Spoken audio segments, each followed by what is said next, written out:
Praise the Lord. Thank you, Jesus. Hallelujah. Good morning, good afternoon, good evening. Welcome back to JCILM School, the School of the Holy Spirit. And we are back once again for the teaching the for, for classes in Canada as well as in the United States and other western part of the country, and for across the globe who are willing to run the race, learn many things from God and to put into practice. Praise God. Thank you, Jesus. Let's all pray in tongues for a few minutes and then we will start with yesterday's recap along with today's teaching.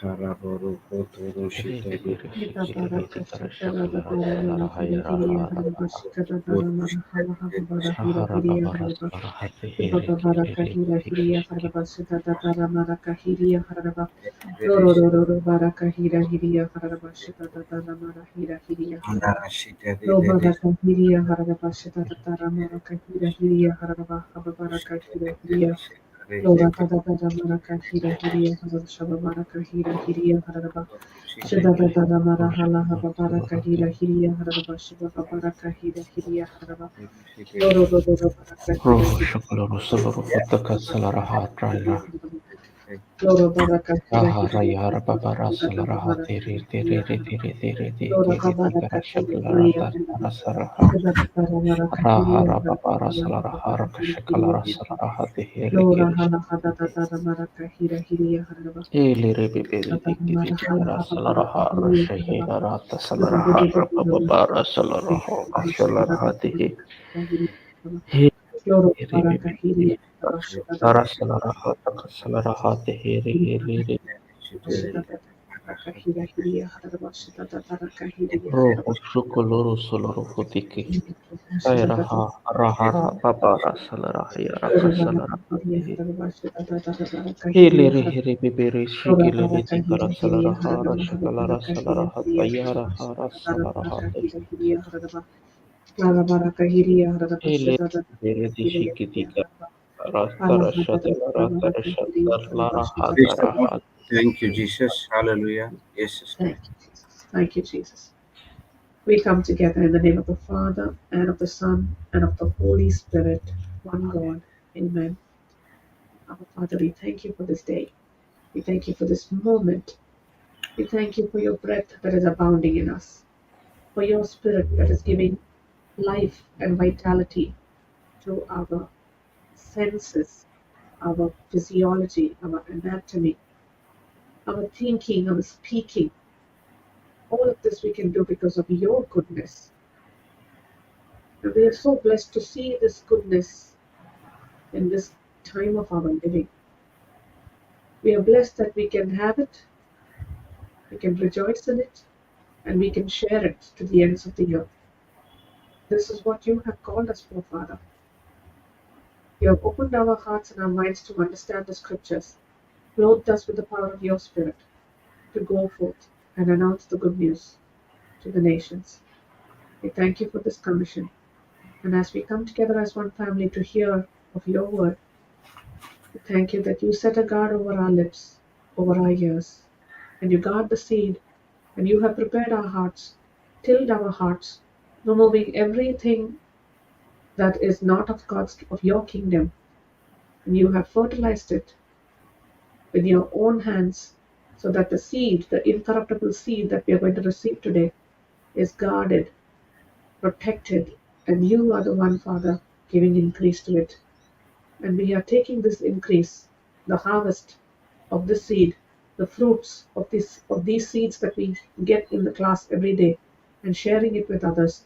And we can see how these truths are abounding in our lives. And now we are going forth and sharing it with as many as we can, so that they too can taste and see how good you are, how loving you are, how merciful you are, how full of compassion you are. Thank you, Holy Spirit, for taking complete control of this class. Jesus, you must increase and we must decrease. We'll say one Hail Mary together. Hail Mary, full of grace, the Lord is with thee. Blessed art is thou amongst women, among and blessed is the fruit of thy blessed is womb, the fruit of Jesus. your womb, Holy Jesus. Mary, Holy Mary, Mother Pray of for God, us pray sinners, for us now sinners, and at now the hour of our and death. our death. Amen. Amen. And all glory be to the Father, and to the Son, and to the Holy Spirit, as As it it was in was the in the beginning, beginning, is is now, now, and ever and shall ever be, shall be, world world without end. without end. Amen. Amen. Thank you, Jesus. Praise you, Jesus. Thank you, So Jesus. we are Thank sitting on this beautiful journey of running the race. Now we are no longer sitting and running the race, we are literally running the race, because every day we are learning on this topic of the race, and a race is meant to be run. So that's what we are doing, literally running the race. But now we are running like champions. Praise Jesus. So let's go into this scripture and we'll read again from 1 Corinthians chapter 9. We'll do 26 and then come to 27. Thank you, Holy Spirit.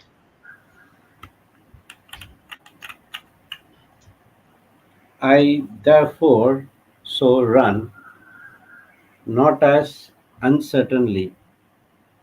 So fight I not as one that beateth the air, but I kept under my body and bring into subjection, lest that by any means, when I have preached to others, I myself should be a castaway. Amplified. Therefore, I do not run without a definite goal.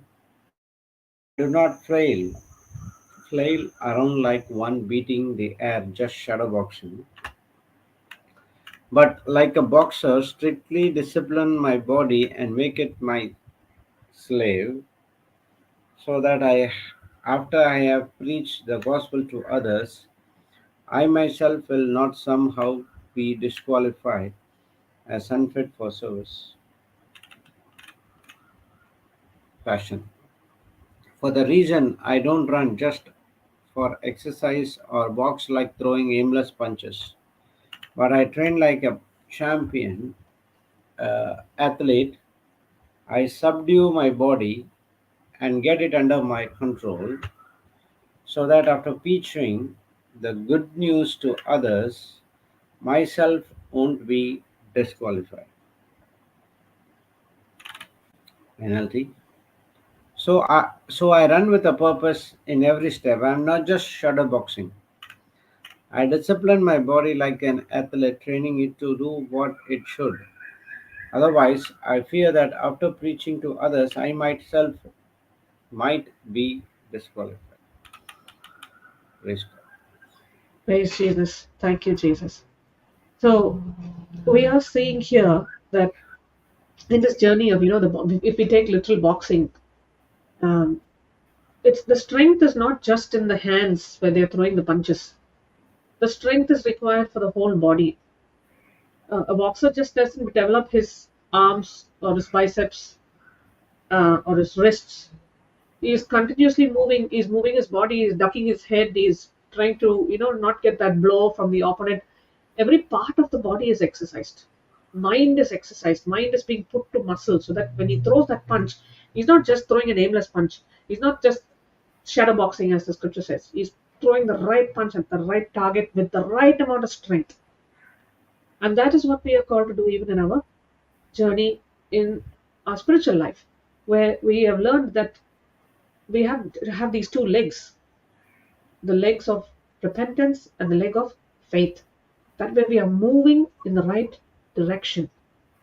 We're not just throwing the punches by, the speaking of the word of God out of our mouth and saying that the word of God will do the job for us, but from our sides we're not taking any action.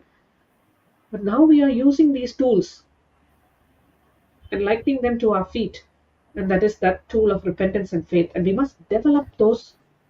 It has to be developed. Nobody goes and gets into the ring without developing their muscles.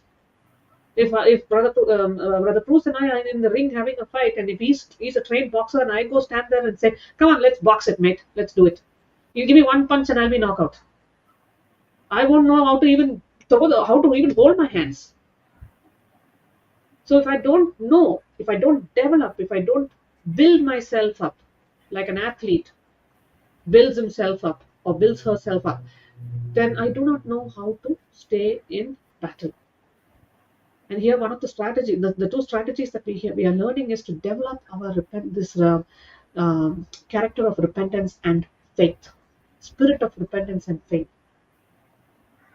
And repentance, we are learning so preciously that it is not just, okay, I'm sorry for what I've done. I'm so sorry. I'm really very sorry. No, repentance is changing my thinking, aligning my thinking to God's thinking, beginning to understand the scriptures, which comes through the knowledge and revelation from the Holy Spirit. Now through repentance, I'm truly understanding what Jesus has done for me on the cross. And when I embrace what Jesus has done for me, and I truly, truly understand, I'm drawn more and more into his love. And his love abiding in me has now given me a new passion, a new creation, made me a new creation, and I have this new passion to know him and to love him. Because when we understand the suffering that Jesus went through for our freedom, we will never take it for granted. We will never take it lightly. Like, I don't know if these words were thrown to us when we were children. Uh, don't waste money. When you start working, then you will know what it is to spend your own money. And when the time came where we actually started working, we realized how randomly we threw words at our parents. And we said, you can't even afford to give me this. I'm asking you, and you can't afford to you can't give me this. It was not that they couldn't afford, but they knew that was not right for us at that time. So we did not have a glimpse of understanding their love for us. We thought that they were conditioning us, they were disciplining us. Yes, they were, but they were doing it in love. In the same way, when we understand the suffering of Jesus that he went through for us, that's when we begin to have freedom. We begin to understand that the price that Jesus paid for us on the cross, when we have that, what we have, even right now, what we have is only a glimpse. It's only a fraction.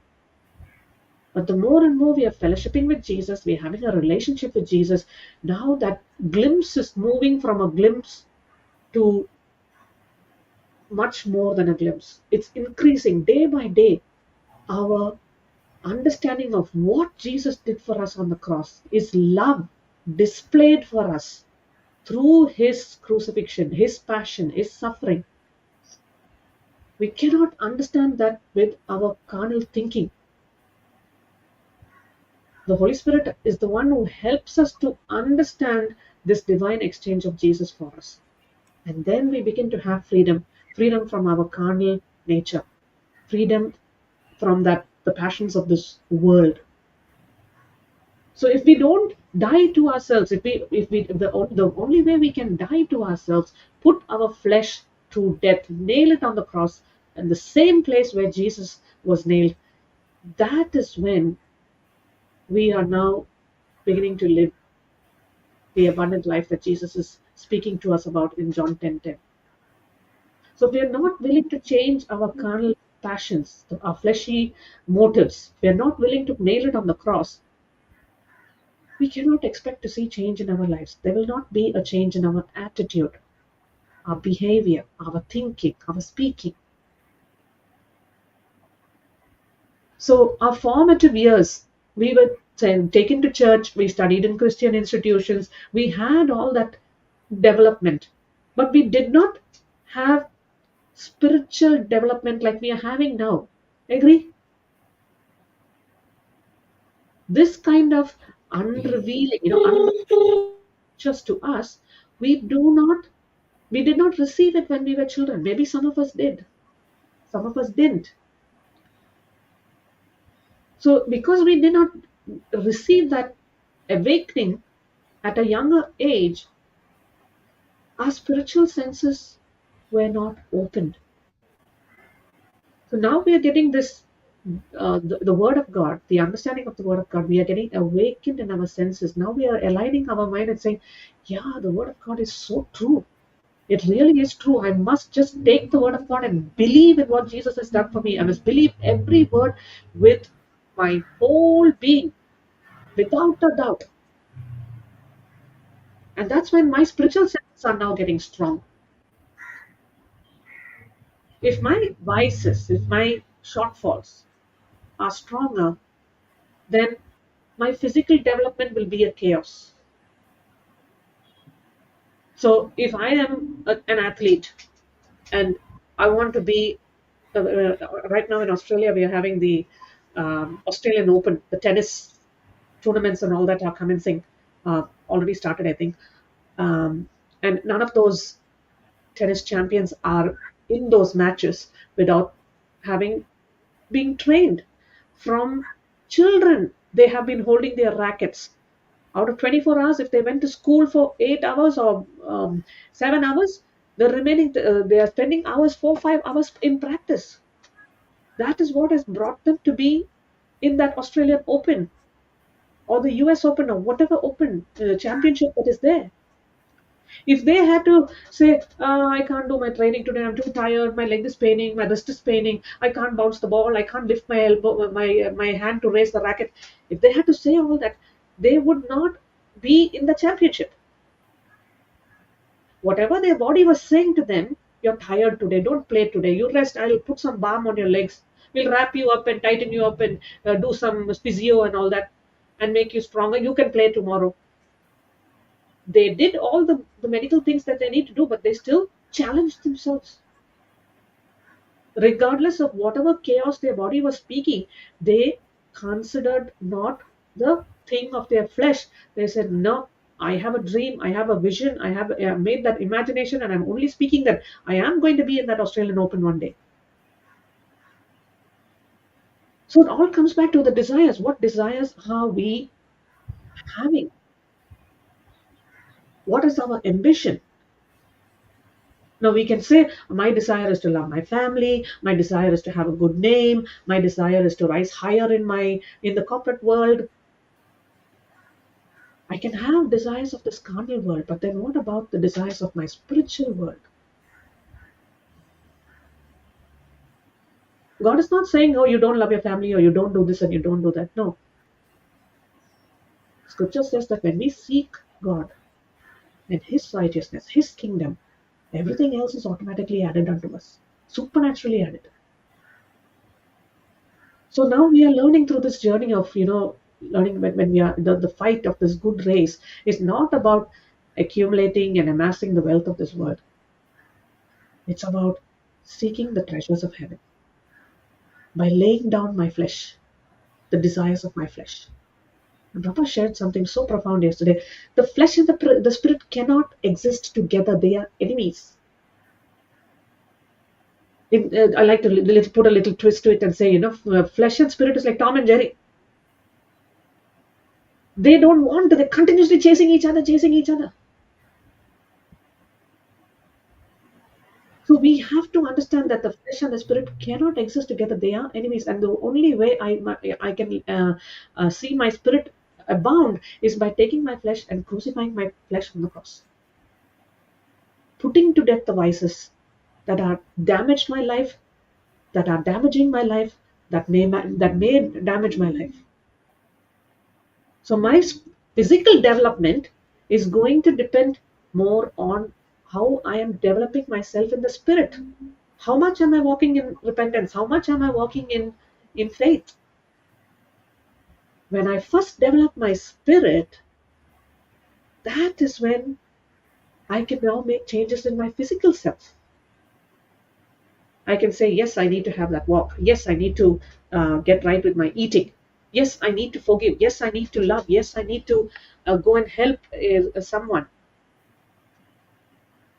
Now my spirit is developed, and as my spirit is developed, my physical self is following after my spirit. So what happens with a lazy person? A lazy person now is like, caring after the things of this world. And because of laziness, along with laziness comes lethargy. I will listen to that scripture, that teaching tomorrow. Today I'll have a break. I already attended the Canada class now. That's enough of spiritual food I had for the day. That's enough. I don't need anything else. For today, this is enough. I heard the teaching, I heard the preaching, so then I can skip Mass today. I don't have to go for the celebration of the Eucharist. So when we get that lethargy coming in, that laziness coming in, we are still, it's a clear indicator and evidence that we are still gathering the treasures of this world. We are very complacent, we become lazy, we want to pick and choose what will work for us. We still do not have that interest for eternal things, treasures of the kingdom of God. So Papa was sharing again, man is like a vessel. Man is like a vessel. And he can only be filled to the brim. After that, if you try to fill that vessel, it will overflow. I'm remembering that when Papa was sharing this, I'm remembering, when I was growing up in a place, rural place, we had struggle for water issues, and we had to put two pots on the cycle, tie it with a rope, and take it to the government tap, fill it up, and bring it back home. Fill the tanks at home, because the corporation water, the council water would only come like once in 3 days. Of course, thankfully, it's not like that now, but there are some places that are still that way. We would take those two pots and we would fill it to the brim, and we could not fill it more than that. If I needed to fill more than what was in what that pot could hold, I need to have another pot. And even when I filled it to the brim and we were taking that riding that cycle back, with the bouncing, that brim is also overflowing because with the bouncing of the cycle. Now, just like that, we are vessels who can only be filled to a brim, and the cares of the world will do that to us. We will desire something, and we will get a satisfaction only up to that point. A simple example will be, you want to get something online. You look at it, and you research it, and you check out a couple of websites. You're like, oh, this person has got it cheaper, that one has got it for a 30% discount. You're doing your analysis and your research, and you finally select, okay, I'm going to buy it from this company, this website. And then I'm anxiously waiting for that to arrive in the mail, in the post. But when that comes to my hand, oh, only this, it looks so great on the website, la.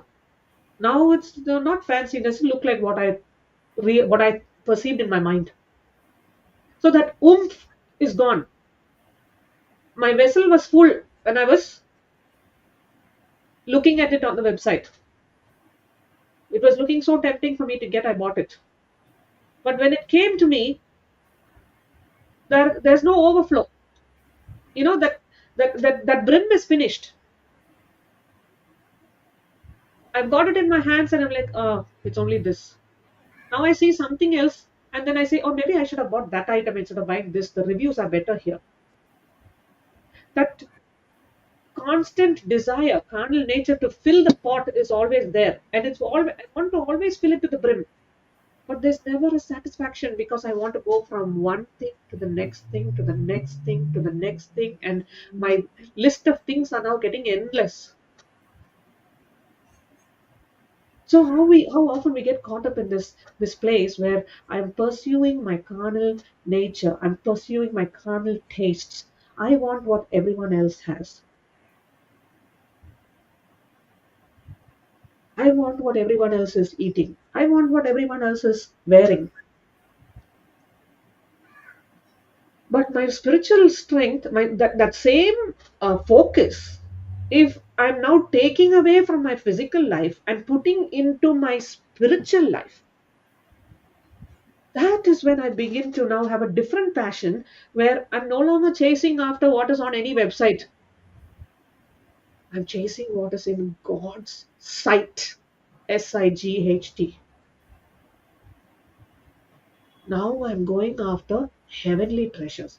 And I'm seeking. And the promise of seeking is that you will find. Jesus said, if you seek, you will definitely find. So when I'm seeking His treasures, He's giving me His treasures. He's helping me find His treasures with ease. And now I'm more concerned in spiritual planting, spiritual growing, spiritual harvesting. I'm no longer gathering treasures of this world. Hallelujah. Thank you, Jesus. Praise you, Jesus. Thank you, Jesus. So we can say we are walking in the spirit, but we can also be caught up with physical things.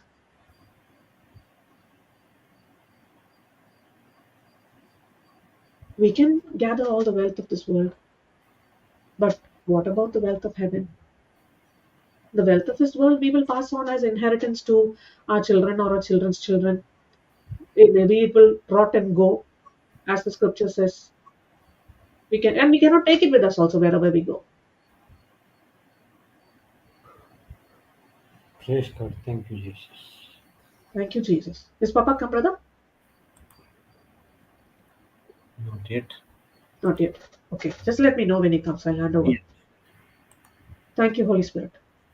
So we are learning here now that we have to make some choices of embracing this repentance and this faith life.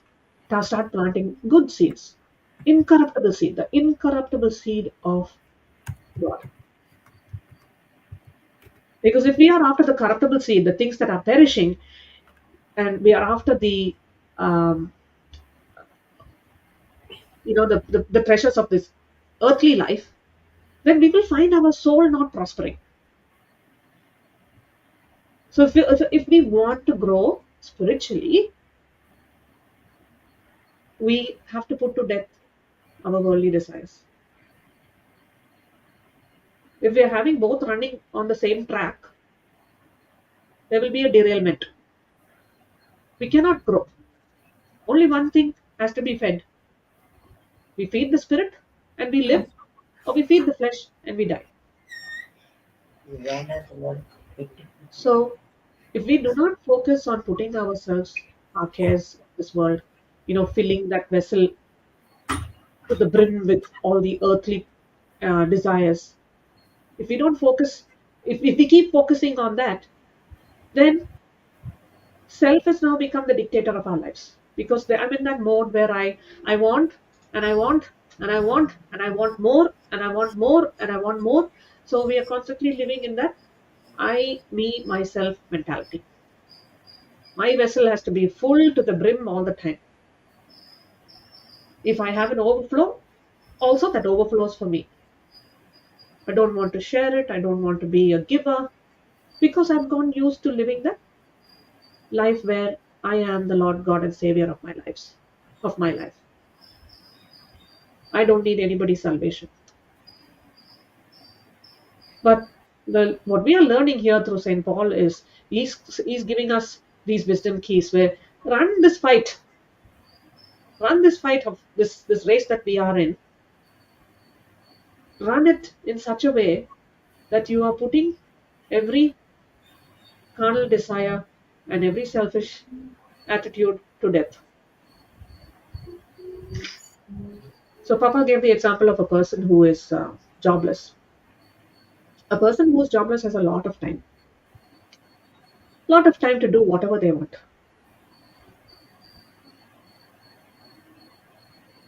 Because we have heard the saying, the idle mind is the devil's workshop. Satan is looking for people who are jobless. When he knows you have nothing to do, he will put all kinds of kirgir inside your head. Do like this way, say like that way. Why you're not doing like this? Why you're not doing like that? Did God tell you? Did God tell you not to? Even in our believing, he comes and he puts the spokes.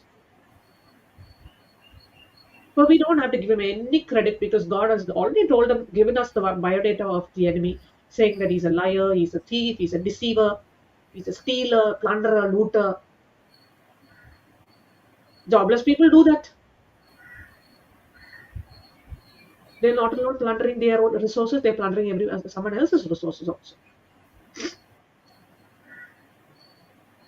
But praise be to God, now we are under the identity of Christ Jesus. under the authority of and the dominion of the King of Kings, Christ Jesus of Nazareth. We are no longer under the ruler of this world. And with Jesus now as our master, the body, the flesh is no longer our master. Jesus is the Word, and the Word of God is spirit and life. Now that life is what is giving us strength. We cannot call ourselves jobless anymore, because if we say we are jobless, it's as good as saying, I'm under the reign of the ruler of this world. But now we are under the lordship and the kingship of Jesus, and God has given us being the beloved of God, just as Jesus is. We have now the same ministry that Jesus has. And the Father and Jesus, they are having these beautiful conversations and saying, Son, the world has been like this, son. You go to the world, you go down there, you be born, you live among them, you see their struggles, you see how they are, how much help they need. You go heal them, you go deliver them, you go set them free, son. You go and you reconcile them to me, you bring them back to me. And God is saying, you even lay down your life for me, for them, my son. God is appealing. This is another standout point for me from yesterday's class. God appealed to his son to embrace this plan of salvation for each one of us. And the same appealing is doing to us, because now the spirit of his son Jesus is living inside us. And Jesus, who did that same, who obeyed the Father, accepted that appeal of the Father, has passed down that appeal to us, so that we too, who have been reconciled to God through Jesus, can now reconcile others to the Father. This is my biodata. How about you? How about each of us? And we have seen that scripture, Acts 10 38. Let's go there and read that. Let us be reminded again.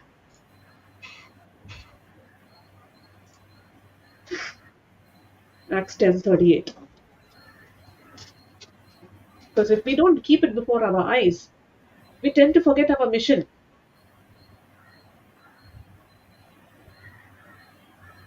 We will get sidetracked. The cares of this world will come and choke us. The word of God can be snatched out of our heart. If we allow the cares of this world to come in, the word of God will get snatched out.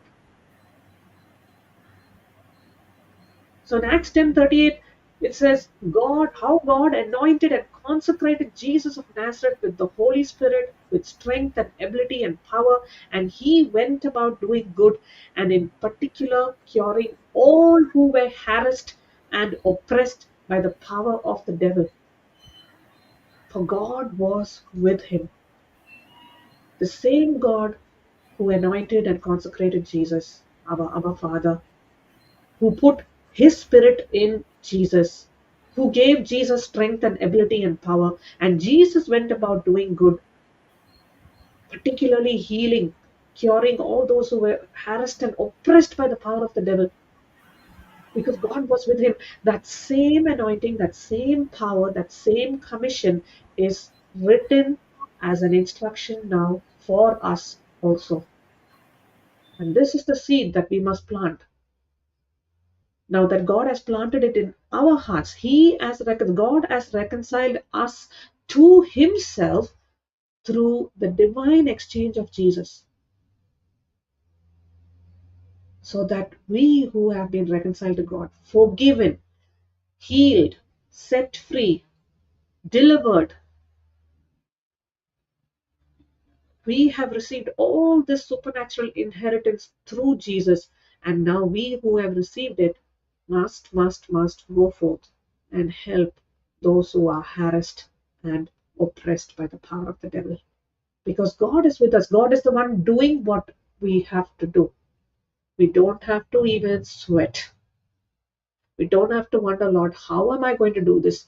Because the scripture says that the Son of Man came to serve So when we go about doing ministry, when we are going about doing the work of a warrior, helping someone to come to the fullness of Christ through the scriptures, we are not doing it. It is Christ Jesus who is doing it. Thank you, Jesus.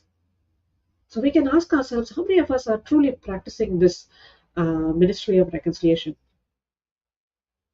Because when we look through the Gospels, we can see this is what Jesus is doing. That is Jesus' biodata, one-on-one, reconciling everybody to the heart of the Father.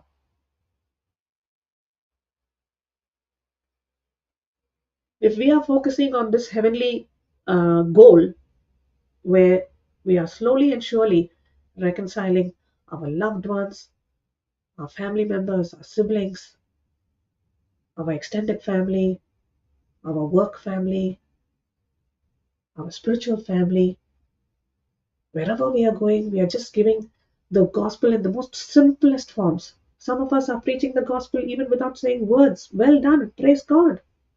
Because the fruits of Christ that is in us are speaking so loud that people are like, in spite of everything that I'm doing to this person only responds in agape love. When they see that love oozing out from us, even when we are hurt, they will begin to think there's something different with this person. And that's when the Holy Spirit will open their hearts and we will have an opportunity to share that test, what they put us through, to become their testimony. Not just our testimony, but their testimony. So we must embrace every opportunity that we can to practice the ministry of reconciliation, the same works that Jesus did. Because if we are not, then we're still living in our carnal ways. Again, another profound statement that Papa said yesterday was Christian growth is saying, son, go work in my vineyard. Go down to earth and work in my vineyard. There are so many there who need to be sanctified, who need to grow. Teach them what it is to abide in you, because when they abide in you, they abide in me. Teach them that they do not need to fear, that I am their total protection, their total safety. And Jesus came and did that, obeyed his Father, and he worked in the vineyard of the Father. And he took all of us, grafted us into himself, so that now we can live that same sanctified life that he lived. And we are in a world where worldly desires, flesh, things of the lust of the eyes, lust of the flesh, is all looking at us and constantly drawing our attention to it. But our Christian living is to do what Jesus did, to obey the Father,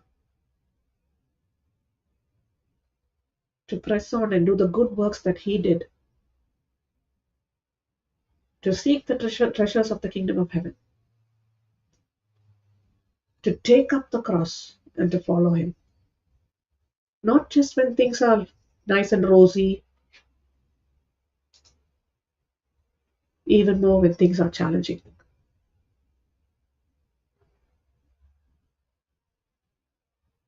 Most of us don't want to take up the cross. We want to continue enjoying our lives. We think that, no, it's too much for me. If I take up the cross, I'm going to have a lot of suffering. But now when I embrace suffering for the furtherance of the gospel, that suffering is not suffering anymore. Because there is a meaning in every suffering.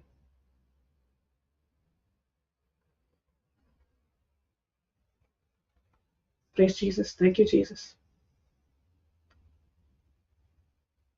If we are continuing to live our life the world's way, after our carnal desires, we want to meet all our own needs,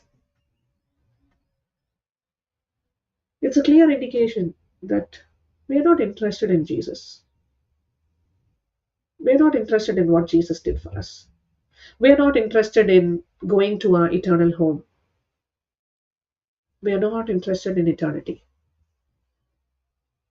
Because God is God. He puts the choice before us. He says, you have life and death before you. Choose life. He's even giving us the option. He does not even say, call a friend to make the decision. He's just saying, choose life.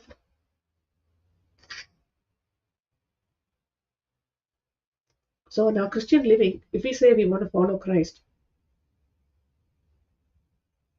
we must lay down ourselves and pick up the mission of Christ. Because the cross is salvation. And when we pick up the cross, we're not picking it up as a burden. We're picking up the commission where we are partnering with Jesus and saying, Jesus, I'm with you. I'm giving you my body, my voice, my senses, my entire being. I'm giving it to you. I am the vessel. Fill me to the brim. Let there be an overflow. And He is the one who's drawing that living water out of us. He is the one who's taking that water to the brim so that now it is overflowing, not just in my life, but in the life of everyone I encounter. Thank you, Holy Spirit. Thank you, Holy Spirit. Thank you. Thank you, Jesus. Anybody wants to share something? I can take a break. We can pause there and come back again. I love the way that you bring the same message which is spoken in with a different light. Uh, we started out with that that running that race, starting that, getting into the fight. We don't punch in the air. It requires a training, and then you brought the beautiful example of the championships. And again, over here, when I heard Papa speak about this, he compared this also with championships, where in championships, to enter the championships, we go into training. But what he says is, in this spiritual life, we join in and then we start the training, because the training comes from the Holy Spirit. But that training is similar to how it is in championships also, because God does not throw the whole weight on you as soon as you enter the championships. It's only through those small tests, small tests, and as you overcome each one of those tests, it makes you stronger, bigger, and better in the spiritual realm. And so it is, like you said, in the championships, you are such a professional that it's a match to watch. And so it is in the spiritual realm as well, that when they become good and better, we draw more and more people. I mean, that was how I love the way you brought that out, and that example brought this thought into my mind of how we are also called to be warriors and champions. And that's what we call ourselves today. We're warriors and champions for the kingdom of God. Thank you for that, sister. Thank you, Holy Spirit. And Beautiful, brother. Beautiful. It's right. Because see, when we are going through that training process, some of us are getting the training from children, from our formative years. true. Some of us get the training later, Yes. at the time that we discover our purpose. And then we say, okay, Lord, now here I am. I want to train under you, and you are my master. Yes. Some of us are training by learning from people. So either way, we are all learning, we are all getting trained. And Mm. Papa has shared something many times when he came here to Melbourne. In most places, he shared about relationships and how relationships are key. Um, and the two things that he said was a relationship. So when God wants us to get something done, a job done, He's looking for a relationship. He cannot do it. He needs someone to mix faith, Wow. to come and partner with him, and say, shake hands with him and say, deal, let's do this together. Nice. That's why we are saying one can take 1,000, but two can take 10,000. So, and we know even when we look at that agreement prayer, uh, Jesus himself says, Yeah. when two of you agree on anything, it will be done for you by my Father. When two or more of you agree, it will be done for you by my Father in heaven. Now, Praise God. constantly we're seeing Jesus and the Father operating in relationships. So, if we need to get a job done, we can do it single-handedly and say, oh man, this took so long for me to complete. This project was a hectic project. I did not get any help at all. My manager didn't give me any support. We had an option to open our mouth and ask for help, Hmm. but we chose to say, no, no, no, I can do this. I've got this. I've got it all. I'll have it delivered to you at that particular time. But when the Fear. time came, I couldn't perform. Fear to ask for help. Yeah. Fear to ask for help and pride to operate in self-effort. True. So I can do it, I can do it, I can do it. And God did not make us individually here to solve things on us by ourselves. We see the classic example of relationship in Genesis 1:26, where we see, let us make man. It was a combined effort. The Father did not say, son, you do this and I'll do this, and Holy Spirit, you do of that job. No, it's let us. It was a joint effort. Relationships come when this is the first place we can see in the first chapter of Genesis. We can see the relationship existed from the beginning of age, from the beginning of time. What we have in the scriptures for us is that beginning of time in Genesis. And let us make man in our image. They are not singling each other out and saying, I'll do this and you do that. In the same way, for us to run the race, we need each other. And when we are on this journey of running the race, some of them are going to come and encourage us and cheer us on. And they'll say, well done, mate, keep it up, keep on keeping on. But some of them are going to come and say, I didn't like one word what you said. I cannot agree with you. You are a total disappointment. They can come and cheese you off. And if I'm going to fall for what they are, if when I am steady, and have my footing on God's promises, my foundation is strong because now I'm not standing on my 2 feet. I'm standing on the foundation of Christ Jesus, and Jesus is my cornerstone. Praise God. But when I am running the race along other people, because I cannot run a race is supposed to be run with someone. Imagine I'm running my. Of course, these days you have where you beat your own record. You do your competition, and your competition becomes yourself. Where you're raising your own record, Wow. you're beating your own record. Benchmark.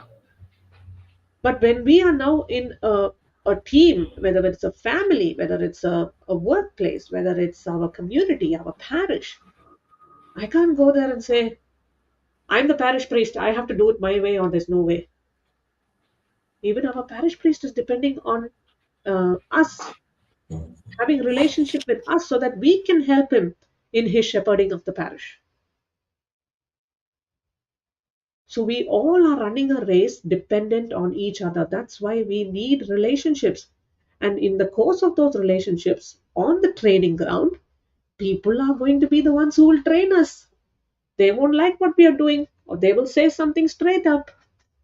And we can take it and get offended with it, or we can receive it as a compliment and say, yeah, I know I have to get better in this area. Thank you for bringing it to light. Thank you for encouraging me, even though you may not say this, but you might think, someone might say that, hey, that's negative criticism. But am I going to take that as negative criticism, or am I going to receive that as a way to improve myself by saying, okay, there is an area of my life that I still need to grow in. I need some strength and some fortification, and to be built up, and I find the get the help that I need in that area. So, for instance, example, thank you, Holy Spirit. Brother Jude is a champion in killing vertigo. So, when I get a case on the Warrior Helpline, vertigo or dengue fever, straight away I'll go and pinch Brother Jude's testimony and send it to the person and say, listen to this. Now, we know that also um, the affliction of alcohol, the liberation of alcohol, the spirit of alcohol. So we know that these are his strengths.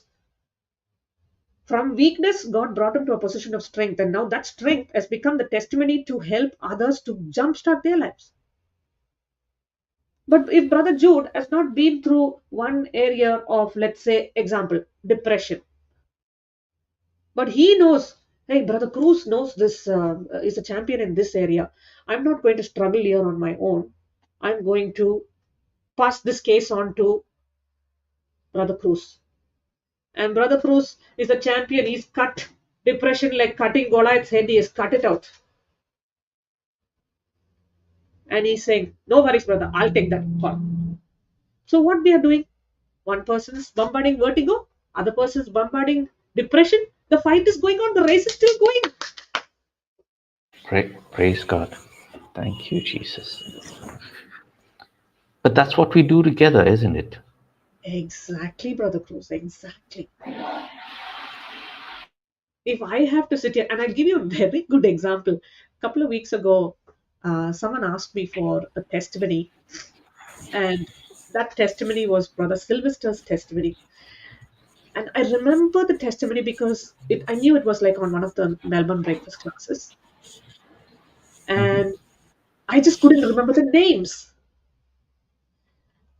And I am literally sitting here, I'm fighting at my computer, going through the playlist, trying to find it, doing all combinations of searches in the JCILM info channel. And like, I think I must have spent about 15 minutes. And then Holy Spirit said, give up, my precious. Just go to the Warriors group and post it there and ask us, anyone remember this testimony? Ting tong ting. Our dear sister Christina Roberts, ting tong ting. She sent it in like half a minute. All I had to do was obey the voice of the Spirit. Yeah. Praise God. And this is the evidence. This is the evidence where we need relationships in our journey of running the race. We cannot sit there and say, I'm a champion. I'm like Google. I can go find anything I want. But the moment we sit there and fight with our strength, we will be taking hours and hours and hours to find that link. So true. Sometimes you may have it at the back of your head and it's so close, and yet you're still not able to hunt it. And then when you reach out to somebody else, it's within seconds it's there. Exactly. So very true. It's that. I love the way you brought up that relationship now in this. The Holy Spirit is bringing this to me, brother, because I'm seeing that. I'm seeing that in my life. Like, say, for instance, like even in my home life, in my home front, I ask for help. This morning, I asked my husband to help me. I said, can you help me to peel some garlic and some ginger and, keep it in my little container in the fridge. So when I come to cook, it's already there for me. It's peeled and prepped and I just have to cook. I can stand there and peel the garlic and the ginger with anger and like, this man just all kinds of violence can be happening there. But when I open my mouth and say, hey, God has given me a spouse and my spouse is there to help me, but he cannot read my mind. Let me ask him, will you be able to peel some ginger and garlic for me? Sure, I'll do it for you, no problem. And I know when he does it will be overflowing, brim. Thank you, Jesus. So this is how it is. We must value relationships in our life, not just take them for granted. And we should also understand that when we are fighting this race, we cannot be mind readers. I can't understand what is happening in your brain, brother Jude. You're in Goa. I'm in Melbourne. I can't see your brain. I can't see the wiring that's happening there. Praise God. But when I opened my mouth and I put it on there, I opened my fingers and I typed it on the chat there and I said, does anyone remember this testimony from Dubai? And da da da da da. It was during the Melbourne breakfast.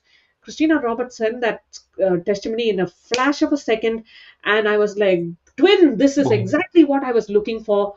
I was so delighted. I shared it with the person who asked for it. And I haven't stopped sharing that testimony since. Everyone I'm ministering to, I'm like, give them this testimony. And when I received that, found that link, I said, okay, I'm finding the link for someone else. Easy for me to just forward the testimony to someone. Let me also go and listen to the class. Praise God. And when I listen to that testimony, I can hear a voice at the end of the class. And I'm like, hey, that's my voice there. And what was I giving them there? I was sharing Luke 4:18 and 19, the very scriptures that have nourished me in my journey. And that day, when I was asked for this testimony, I was at a low point. And the Holy Spirit put it in my heart. Okay, now you found the testimony. Don't just share the testimony, you also go and listen. One testimony of my life where I've come to God, reconciled to God, does not become the know all and end all of my testimony. Every day is a testimony of how So He takes me back to the testimony of testimonies. so true. That's why we encourage everyone who are tuned in, come into this channel.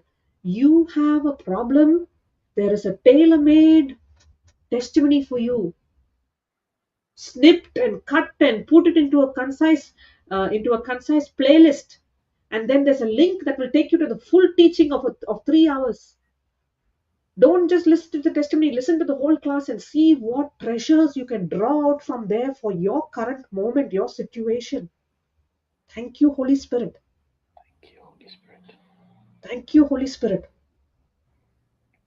So this is where now we are learning and learning through the scriptures, through the word of God, through the testimonies, through the sharing, through the caring, through the reaching out, through developing relationships, that we all need each other. God needed us, we need God. Praise God. Just a quick God add, if I may. accomplished. Yes, brother.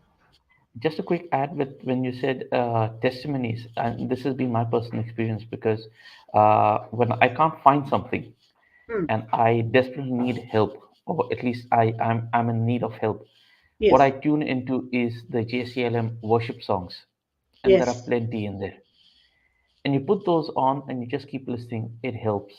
And somewhere along the road, a solution does come, whether through a teaching or through a connecting with another warrior. And it automatically happens. And that's what I wanted to add in over here. All Absolutely, you. brother. Absolutely.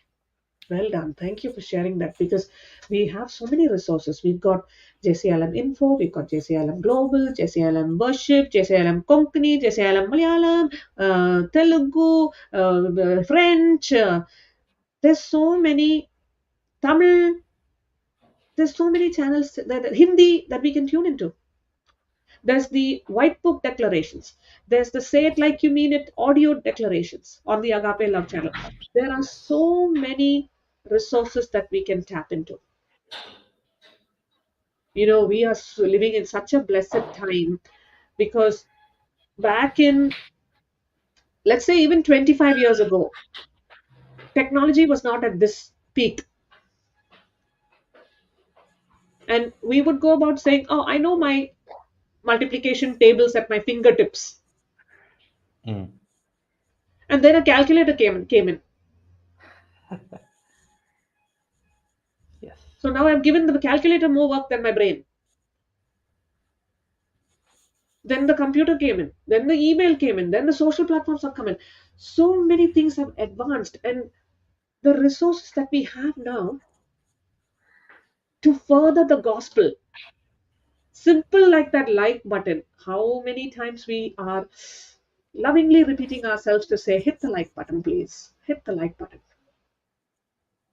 because that like button is taking this recap, which is a teaching of yesterday, and furthering it into someone's YouTube feeds so that they can also tune in and receive the life changing Word of God, the gospel that will never disappoint them. Thank you, Holy Spirit. Technology literally at our fingertips. We did our addition as children like this: one in the mind, take two fingers. After one, two, three. Brother Cruz, did you study maths like that? Oh, yes. Where Timetable did you? in the class. I think Brother Jude is not at his desk. Okay, no worries. But see how literally now things are at our fingertips. Yes. We have all these resources that we can put to use, not just for ourselves, but to further the gospel, to take the gospel from one person to the next person, and it is flying in a flash of a second. I hit the send button here, and it's reached the person in India. I don't have to put it in the snail mail. I don't even have to go to my inbox. I can use all the platforms that are available. Pick and choose which one we want. Thank you, Holy Spirit. Praise you, Holy Spirit. How are we going for time, brother? Praise God. We have time, sister. No problem. Okay, praise God. Feel free to jump in so the class is interactive. Hallelujah. Thank you, Holy Spirit. So Papa went on to teach us that, for us to further ourselves in this journey of repentance and faith, we have to let go, nail our carnal natures on the cross and take the righteous nature of Jesus. The divine, to accept the divine trade in that has happened, that divine exchange. Accept that divine exchange where now I'm no longer living my life, but I'm living the life of Christ Jesus. And on that journey, we must ensure that no corrupt communication comes out of our mouth. The only communication now that is supreme in our lives is the Word of God. And that is what we are doing here in this class. The Word of God is coming out of our mouth. There is no corrupt communication here. So, to run the race, we have to ensure that every evil and corrupt communication must be stopped.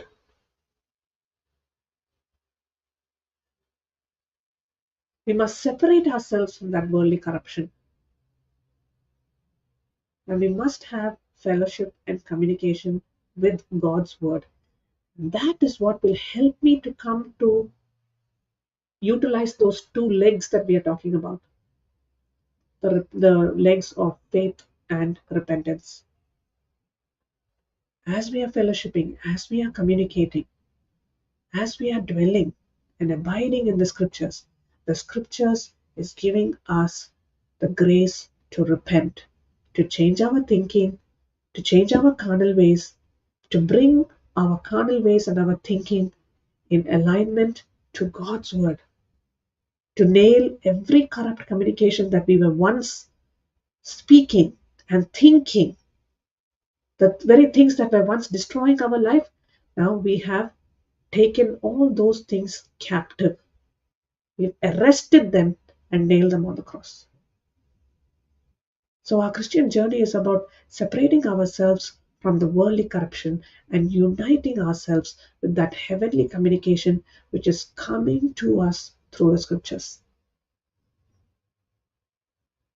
And this journey of running our race, none of us can stay strong in this race by our self effort.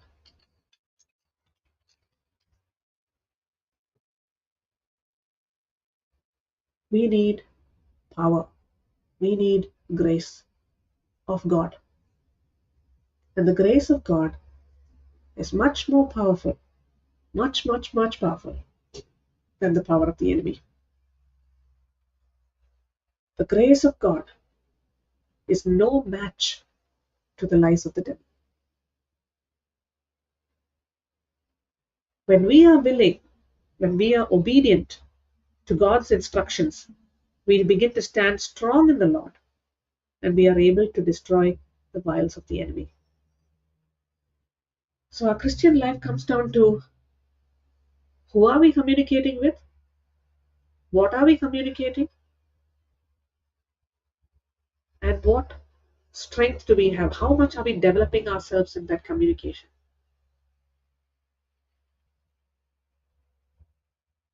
When we are communicating with God, repentance and faith is the highest priority.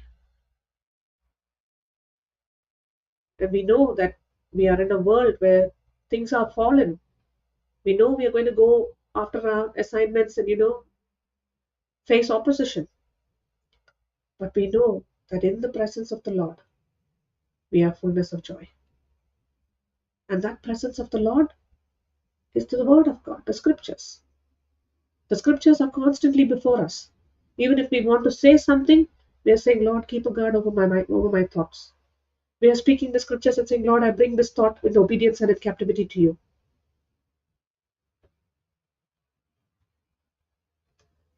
Hallelujah. Amen, Sister Anita. The one who is in us is greater than the one who is outside. I like how you've written that in capital letters. No corrupt communication, only God's word. That I can hear you shouting from your rooftop, Sister Anita. I can hear you shouting that out. Thank you, Holy Spirit. Thank you, Holy Spirit. And we can do all these things only when the grace of God is abounding in us. And when we accept that, Lord, I'm going to go out there and I'm going to have a lot of opposition, but I'm going to need a lot of your grace. And I'm starting my day with saying, I need help. Come, let us go and do this together. Let us go and face this day together. Let's pick up that challenge together. Let's solve that problem together. Let's find that testimony together. Let's listen to that teaching together. Because there is something that the Holy Spirit has to say to us through all these relationships that we will go through and encounter through the day. Thank you, Holy Spirit. Thank you, Holy Spirit. So the promises of God we have in the scriptures, God's word, helps us in that journey of our repentance. It helps us to change our thinking. It helps us to hold on to the promise. And it's giving us this lavish inheritance that we have in Jesus. Because now we are understanding that we must tap into, we must use the grace of God that is coming to us, that is freely available to us, power packed in the scriptures between Genesis to Revelation. Full and plenty of resources that we have. The knowledge of God, the power of God working for us. And that is what is making us super, super, super strong. And we are now fighting the good fight. We are punching the right punch in on target. When the enemy comes up with that lie, with that report and say you got XYZ, you're taking 1 Peter 2:24 and saying, boom, take that.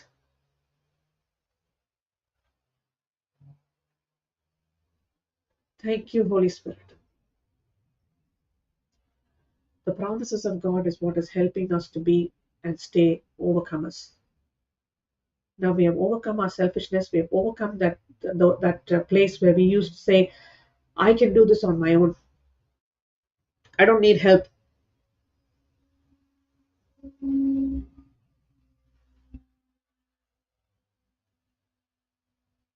Whatever journey we are on, we need help. And we need to accept the Savior who came to serve. 17 days have passed in the year. Some of us are still on the 16th day on the other side of the world. I'm sure we made a lot of resolutions. I want to do this, I want to do that. Maybe some of us have made some vision boards and written down Habakkuk chapter 2, verse 3, 2, 3, and 4, and say, thank you, Jesus, I can do this and I can do that. But there is a lot of temptation around. And when that temptation comes, how are we pressing on with those resolutions?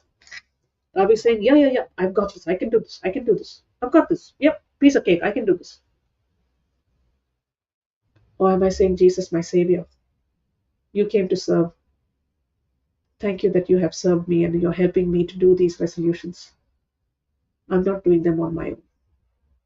I want to be healthy. I want to be fit. I want to know the word of God. I want to be there for my family. I want to spend time with my family in prayer. I want to have personal time with you. I want so many things. Here's my list, my 2024 resolution list.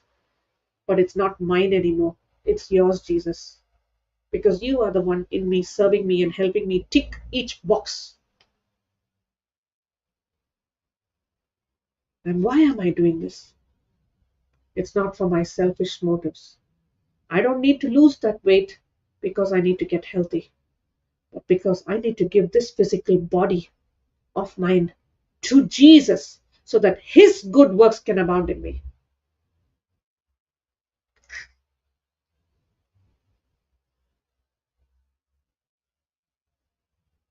Thank you, Jesus. Thank you, Jesus. Absolutely, Sister Anita. This Christian life is so beautiful. And we thank our Lord for helping us to journey with Him, helping us to crucify our flesh and running the race, taking others also in the race with agape love and be a dead dog, a doormat, even though things are opposite, even though people are against us. And that becomes our inheritance because now the Word of God, it is the Word of God which is the highest authority of our lives. The Word of God is richly dwelling in us. Let the Word of God dwell in you richly. Colossians 3:16. And when this Word of God is abounding in us, the journey is excellent. It is supernatural. There is favor upon favor, glory upon glory, promotion upon promotion.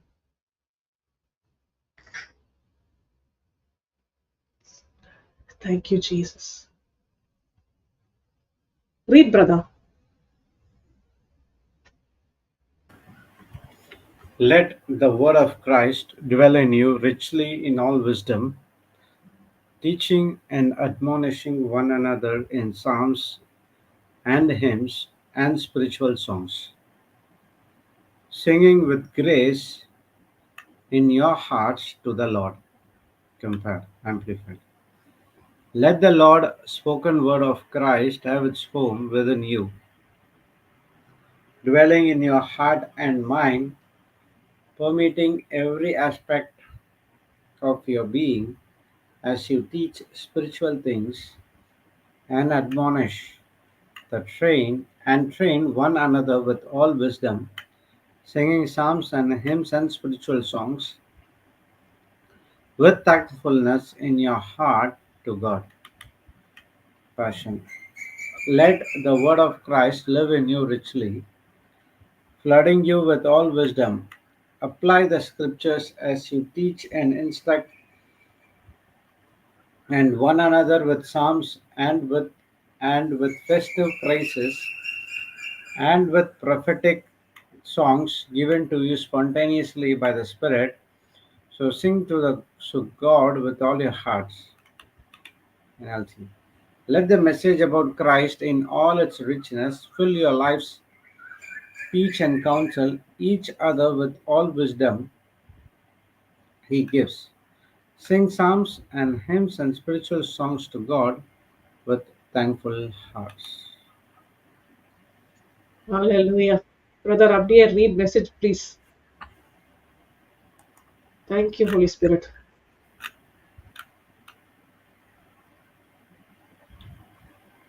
Let the word of Christ, the message, have the run of the house. Give it plenty of room in your lives. Instruct and direct one another using good common sense. And sing. Sing your hearts out to God. Hallelujah. Praise you, Jesus. Praise In a God. nutshell, this is saying let the word of God be the highest authority of our life, the highest deciding factor.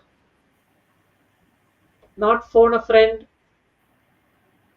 not all those options that you get when you're on some game show, but the word of God. Because the word of God reigns forever. Not a single word will pass. Every one of it will be accomplished. I like how the message says, have the run of the house. Let the word of God have the run of the house. Run of the house means I don't need to take the Bible. I mean, not don't need to, I must not. Keep the Bible only on a shelf and occasionally from time to time take it, dust it, do foo, foo, foo, and then keep it back there. The word of God, let it have the run of the house. Kitchen, laundry, dining, lounge or hall, bedroom, study, spare bedroom, garden, shed, garage, wherever, everywhere, every nook and cranny, not just of my house, but my house, my body, my temple, my Jerusalem. Let it become the synagogue where the word of God is read. Let it have plenty of room in our lives so that it's not only instructing and directing me, but it is instructing and directing my family members. Now they are seeing the joy of the Lord working in me. I'm going about my job, my joy, my work, singing psalms, singing hymns. I'm rejoicing. I've got some praise and worship going. I've got the worship songs going. There, we've set the scene. We've set the scene in the home for the race to be won from a position of victory. There is no corrupt communication coming out. The word of God is abounding. Praise and worship is going. Every nook and cranny of my home is now only abounding in the scriptures. Far more than having the scriptures on fridge magnets, far more than the scriptures being underlined in our Bible, far more than us having little scripture cards or little wall hangings. How much of this word of God is dwelling richly inside of us? Because when we will know it is dwelling inside of us very, very richly when someone comes and pokes the bear. When they come and poke you and they dig at you and they find fault with you and they push your buttons, they can squeeze you also. But like Sister Anita has just said, you are operating in agape love. You are a dead dog and a doormat. People can come and rub their dirt all around you, but you are using every opportunity to further the gospel by your acts of divine love. And in our Christian living, we must endure with this. We must pursue because we are not doing it because we think it is the right thing to do. We're doing it because we understand God's love for us. And we see God doing that for us. God has done it for us. God has done it for each one of us. And now we go about doing the same for others. So there's no labor. There's only love. Agape love.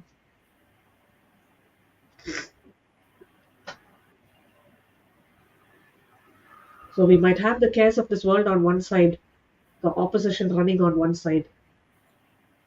But the promises of God tips the scales. It is the highest priority. It is ruling. Regardless of the pressure that is around us, the promise is what is ruling our lives.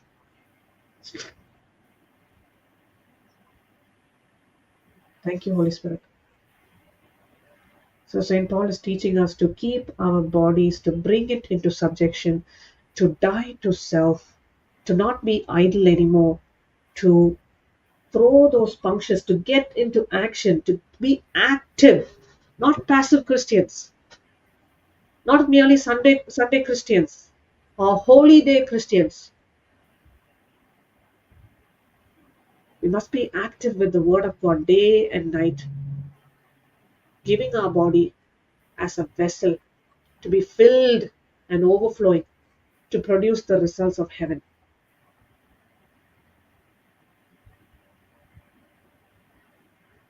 If we have no activity in our life, we become sloppy. We become very, very sloppy.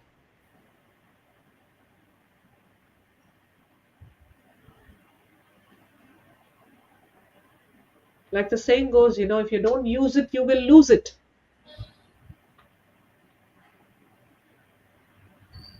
In my journey in the last 2 years, I've been going for a lot of physiotherapy and all kinds of therapy. And they give you therapies. They give you practices to move your muscles, to move your bones, to move your ligaments, to get that lubrication. And they tell me if you don't use it, you'll lose it. If I don't put that muscle into action, that muscle is going to get weak. But when I put that muscle under pressure, now I begin to see that I can do the things that I used to be able to do, and I can do much more. So it is with the Word of God. We must be active. We cannot be passive.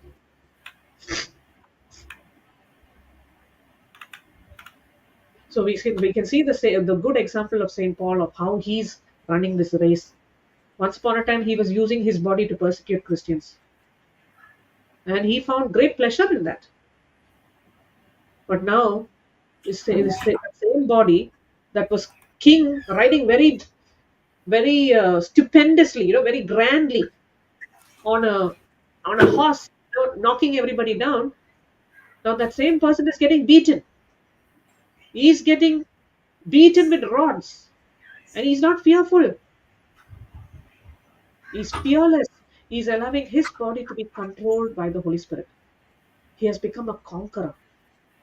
And he's teaching us through these scriptures every day. The scripture that we've been sitting on, 1 Corinthians 9, 26, 27, that whole chapter, he's teaching us how to become conquerors and conquer the flesh.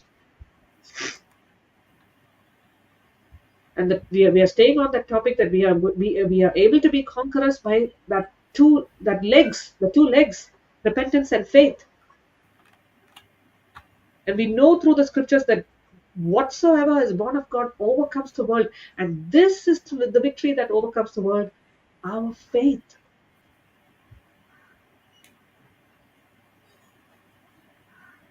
When we fail to conquer ourselves, to take ourselves in obedience to Christ and start following the instructions of Christ, the teachings of Christ, following the person of Christ, then we fail to conquer the world, because now we are conquering. We are going after a different purpose, a different goal. We are running a different race.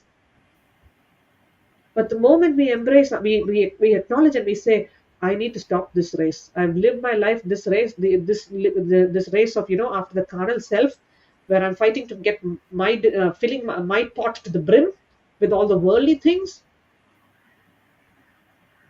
I've been running a race where I'm not winning. I'm only getting exhausted in that race. But there comes a time when a laborer came into our lives and preached the gospel in such a way, with so much of anointing, that our eyes were opened and we made the decision, Lord, I do not want to remain under this banner anymore. I'm coming under the banner of Jesus Christ. But that's when we began to see ourselves living victoriously. We were no more under defeat, under condemnation, under guilt, under fear, under oppression, depression, any sin. But the moment we brought our bodies and our mind, our soul, our being in obedience to the instructions, to the Word of God, we began to see change in our lives. So this newness of life that we have. Yes, brother. No, I said praise God. Thank you, Jesus. Thank you, Jesus. Thank you, Jesus. So once upon a time, yes, we were surrounded by the pleasure of the world. Maybe there are still some areas we are in the pleasure of the world, and we are finding it hard to let go. We are trying to do things on our own self-effort. But today, let's invite Jesus there. and say, Jesus, you came to serve. So I'm not going to serve myself and say, I can do this, I can do this, I can do this. But I accept your service where you came to serve in love, and you are the one helping me to overcome this area. I'm not doing anything. And when we begin to help, to allow Jesus to serve us, that's when we are becoming more and more conquerors. Thank you, Jesus. Thank you, Jesus. I think we'll Praise- stop there, brother. Yeah, yeah. Praise God. You want to share something, Brother Jude? No, just one thing that Paul is saying over here, as you said everything. So you said that training, how to train your flesh. So that's what I was about to say.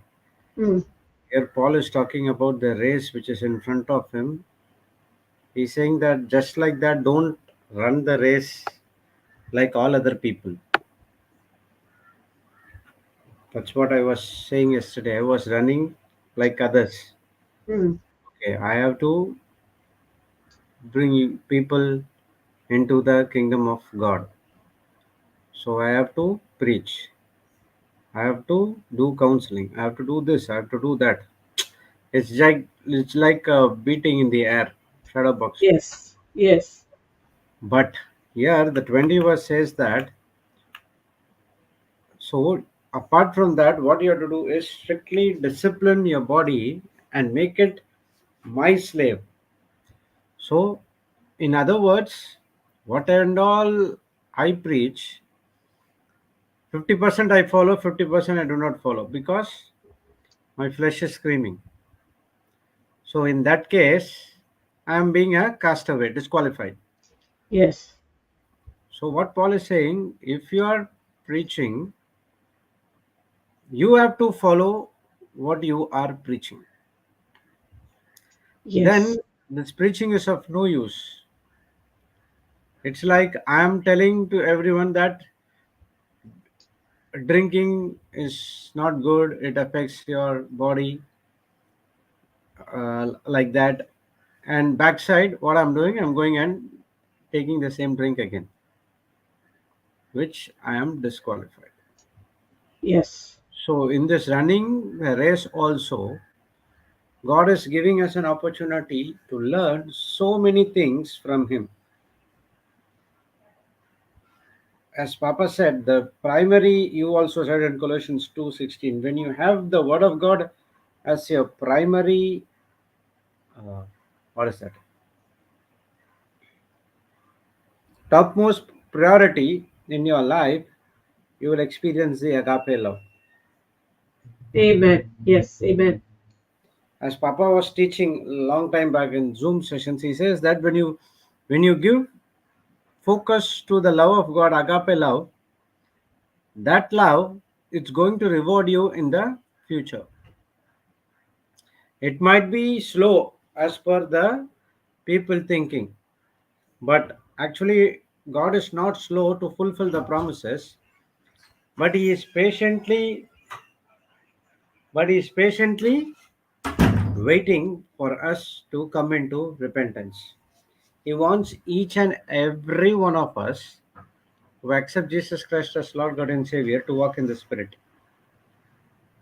As Papa was teaching, in the walk in the Spirit, you need two legs.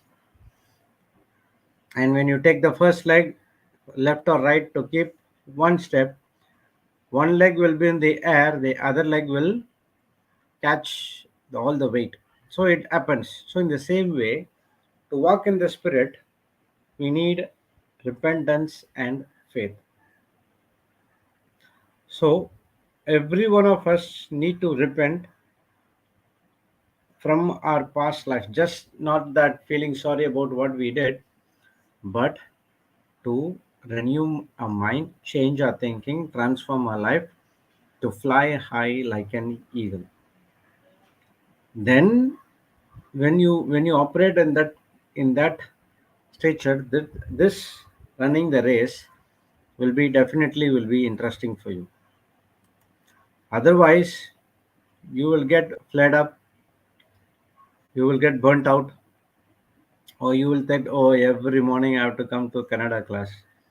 Oh, every afternoon I have to take teach. Oh, every month I have to travel here. This then you will go into love mentality. But when you love the word of God, and you are not doing out of law, but out of the true love, that I'm going to learn many things from today. Doesn't matter even if you take the same topic again and again and preach. It doesn't matter. We might think that, oh, people uh, people are listening. I have to give new topics, new topics. No, same topic again and again and again. You give it, after a week's time, you will get so much of revelations. Place card. Then the race will be very interesting. You will be like to take more classes. You like to reach out more people. You like to go out as Papa was going, and you will not get tired. You will preach long day from morning till evening. Still, you have so much of energy left out. Praise God. That's what running the race is all about. Thank you, Jesus. Hallelujah. This is what I want to share. Beautiful, brother. I was also, I made a note of what you said yesterday when where you had learned from one of the classes.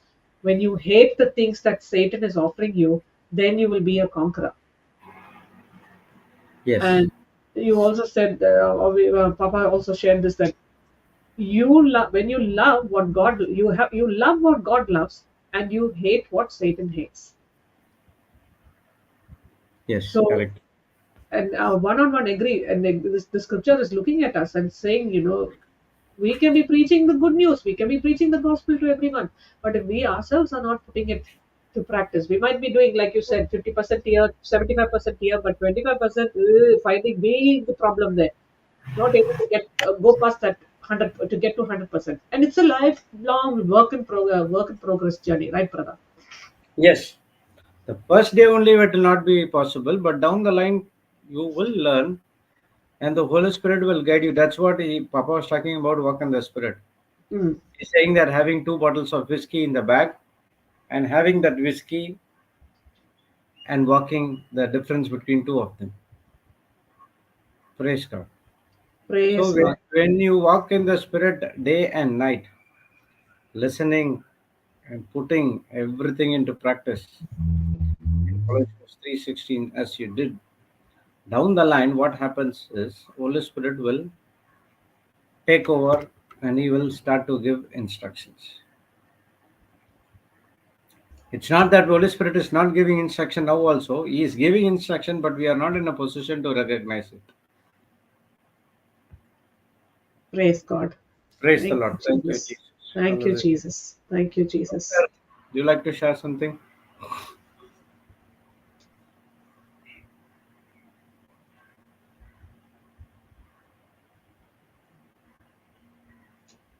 Maybe she's driving, brother.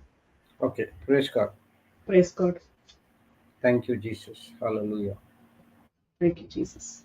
So we will stop here and we move to the next assignment, to build the kingdom of God. Praise the Lord. Thank you, Praise Jesus. the Lord. Hallelujah. Yes, brother. Thank you, brother.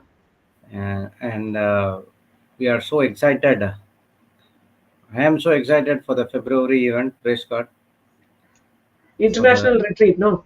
Super, retreat. Yeah. super. It will be streamed, brother. It will be streamed, Yeah, right? yeah, it will be streamed in YouTube info Okay. channel. Praise Jesus. Thank you, And, Jesus. and apart from that, the Goa retreat is going on, and it will be over by 22nd of this February. Sorry, January. And 26, 27, 28, we have Goan Konkani retreat in Goa Ponda Center. And I think Papa is traveling to Solapur, I think, will be, and 17, 18, and 20th evening, you'll be back in Goa. And 26, 27, 28, he is in Dubai and Abu Dhabi. And from 29 to 4th, residential retreat in Vasai.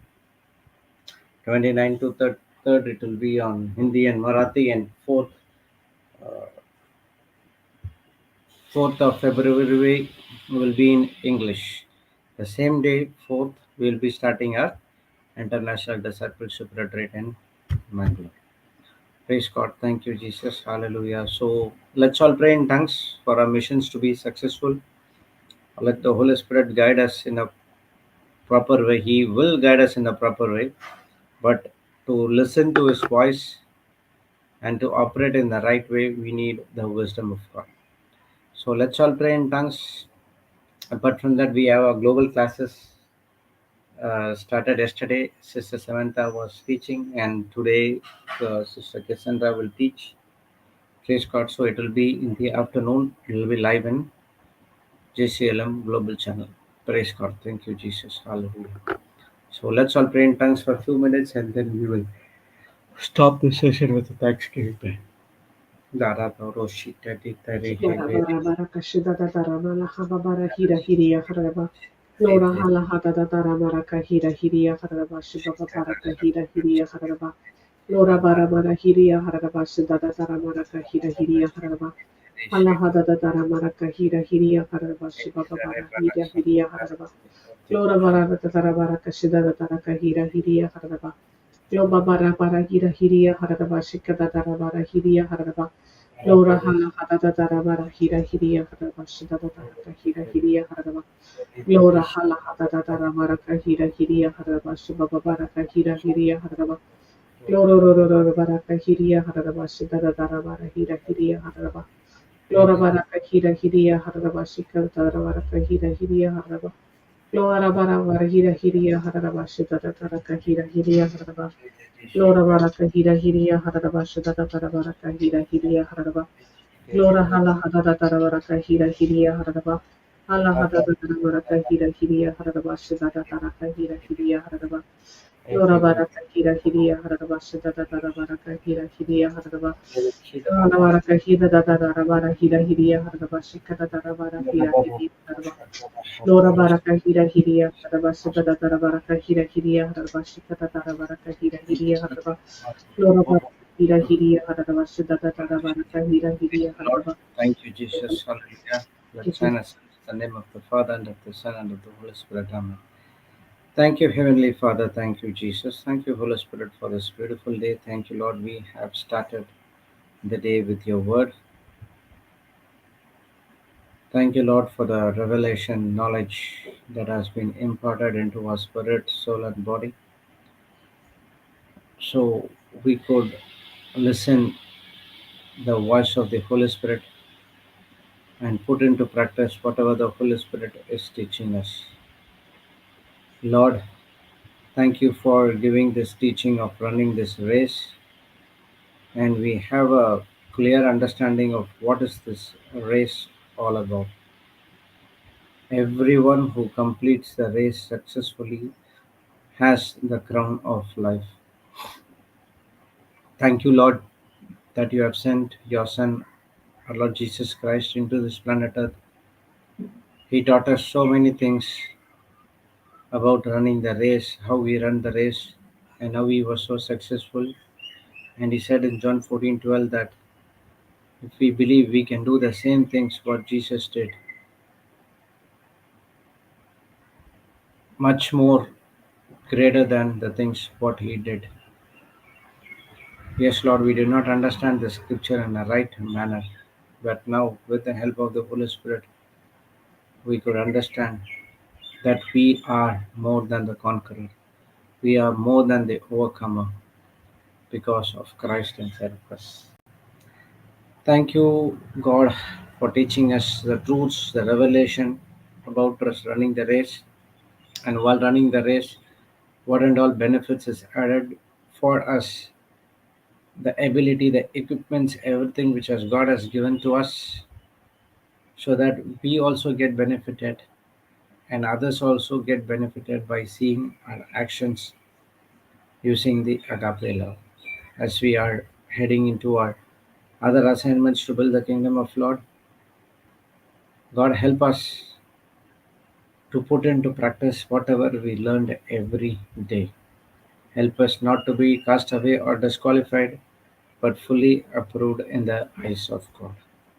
We thank you and we praise you in the glorious and mightiest name of Jesus. Let's all God people say Amen, Amen, and Amen. Praise the Lord. Thank Amen. you. Amen. Amen. Thank you, Brother Jude. Thank you so Thank much. you, sister. Thank you, Papa. Thank you, Dr. Elizabeth. Thank you, Brother Cruz. And thank you, my dear brothers and sisters in Christ. You are always a blessing to be a blessing to the nations. Praise God. We'll see you tomorrow morning at 6 a.m. IST. Until then, bye bye. Amen. Praise Jesus. Bye bye, everyone.